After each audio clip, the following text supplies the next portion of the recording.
Alright, so just like in the other video on the other tunnel I was in, I just want to make a few comments on this one.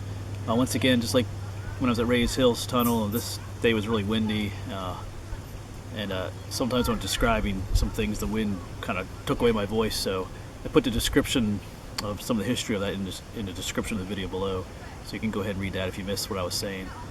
And also, I didn't go through this tunnel all the way. Rays Hill was only a half-mile long, so it took me a half hour to get there and back. But this tunnel's over a mile long, so yeah, it would have taken me quite a bit longer to do this. And I was running out of time. I had to be somewhere that evening, and plus there was some people there that were like, I guess the people that own the tunnel, they were like picking up pallets in the tunnel and making a lot of noise, so it just wasn't expedient to go walk through the whole tunnel. So you can get mad at me for not going all the way through, but it just didn't work. If you want to see what it's like to walk through one of those, you can watch the previous video from Rays Hill and where I walked away all the way through it. Alright, so go ahead, enjoy the video, and get out there and check these tunnels out for yourself. They're pretty cool. Okay, now I'm trying to find the Sideling Hill Tunnel for the abandoned Pennsylvania Turnpike. If you just watched my previous video, I was at Rays Hill Tunnel. That one's about 3,500 feet long. Now I'm looking for Sideling Hill. This has been quite an adventure. I almost gave up because I was down on the other side of the mountain trying to get in that way, but it's like a private drive there. It just didn't look friendly to get in that way. But so I came this way, looked at my GPS, and figured I could get in from the other side of the mountain, because now we're in Buchanan State Forest, and I figured I could get in from the other direction. And right here is one of the bridges for a turnpike here, so I'm going to climb up here and see. There's some steps here too, so obviously people use this to get to the tunnel. Not sure how far I am from it, maybe not more than a mile, maybe, hopefully. So hopefully this takes us to the tunnel.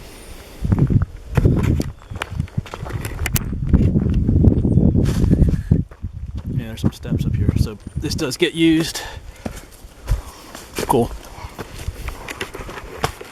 gonna turn this off. And just like that, we're up on the turnpike here. Yeah, so just around that bend up there should be the tunnel, I think. Because driving around, I did see a trail called Tunnel Trail. Yeah, so this looks worse than the other, where we were earlier. This looks more post-apocalyptic than the other one. If you keep going down that way about 3-4 miles, that takes you to Rays Hill Tunnel. Alright, so I'm going to walk on up this way. I wasted a lot of time trying to find this one, but that's all part of the adventure.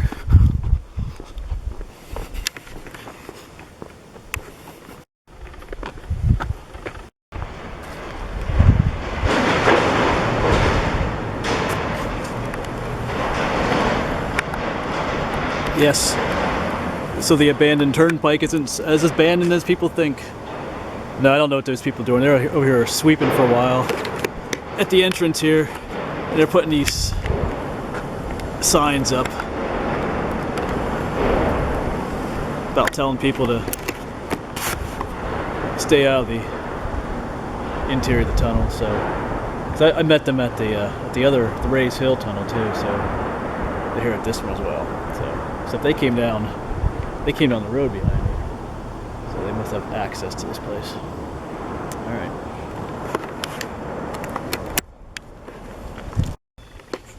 So this tunnel has roughly the same history as the other tunnels at Rays Hill Tunnel. So this is another one of the abandoned turnpike tunnels. This one was also originally built in 1881, and by what was going to be the South Pennsylvania Railroad, but then it went defunct. And in 1938, the PA Turnpike Commission bought it, and in 1940 they turned it into the Pennsylvania Turnpike. And in 1968 they stopped using them and built a bypass these tunnels. It would cost too much money to build. They would have to build another tunnel, like I said in the other video, because it went from 4 lanes of traffic down to 2 to get through the tunnel. It was going to be too expensive to build another tunnel, so they bypassed it.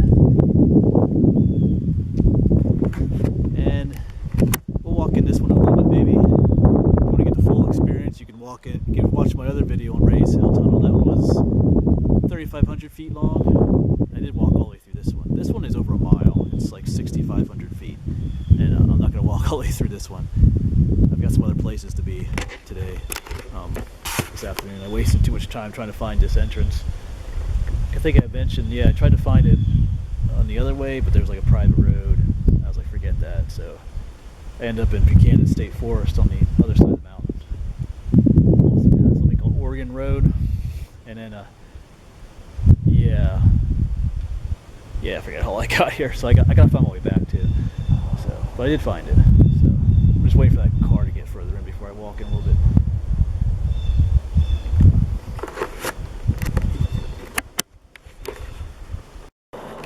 All right, so let's walk in a little bit together here.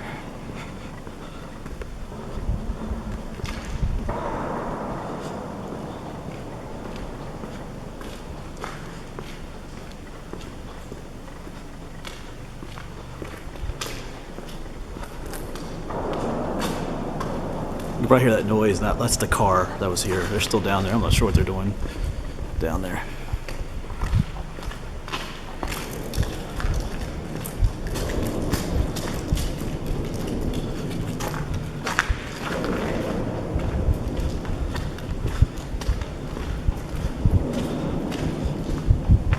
All right. Yeah, so in this one, you can't even see the other end of the tunnel. You do see that little red light. That's that car. But on Ray's Hill Tunnel, you couldn't see the other entrance. This one's almost twice as long, so yeah. All right, so I'm only coming in a little bit here. I'm gonna turn around and head back because I got other places I gotta be. And like I said, if you want to see what it's like to be in the tunnels, watch my other video. Here's looking back a little bit.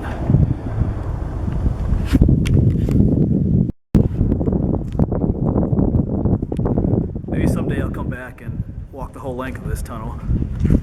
But I kind of ran out of time today.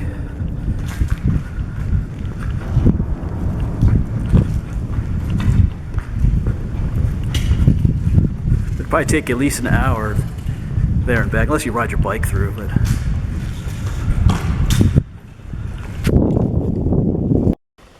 and they got the doors blocked off down here to get up top, but just like the other one, it's probably safer just to stay out of the tops. Like I said, they don't really want you up there anyway. Alright, so thanks for coming along to this tunnel as well. This is the Sideling Hill Tunnel. Alright, and yeah, if you want to find out how to get here, probably just, there are GPS coordinates. That's probably the best way to find this place. Alright, so thanks for coming along, and I'll see you next time.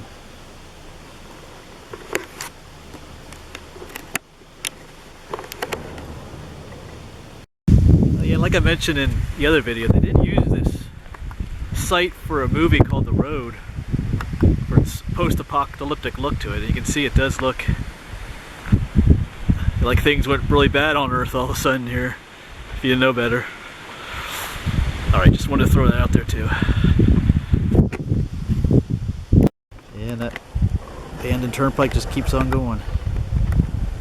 It is kind of creepy in a way, but neat too. You know, back in the 50s and 40s, this was a bustling place.